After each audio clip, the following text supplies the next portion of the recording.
با مقصد تامین امنیت ساکنان و مال و اشیای آنها از سوختار و پیشگیری این حادثه ها در جایهای جمعیتی معین نمودن حالت اجرای طلبات قاعده‌های ضد سوختار با دستور وزارت کارهای داخلی تاجیکستان نظارت دولتی به خطری از سوختار از جانب کارمندان شعبه این نهاد دولتی در بازار و مرکزهای تجارتی در مرکز ناحیه واسه شهرک اولبوک کارهای پیشگیری کننده و فهماندهی ماهیت ترغیباتی داشته گذرانیده شدند.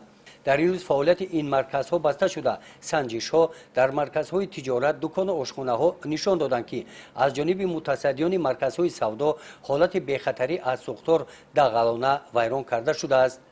تارهای پیچیده ناقل‌های برق که از پیراهای این مرکز تجارت می‌گذرند هر لحظه اینجا سر زدن حادثه‌های سوختار از احتمال دور نیست.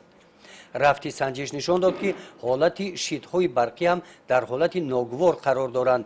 برای اصلاح کمبودی‌ها از جانب کارمندان نظارت دولتی به خطری از سوختار و متصدیان مرکزهای سودا در خصوص برطرف سازی کمبودی‌ها در مهلت معین دستورها داده شدند.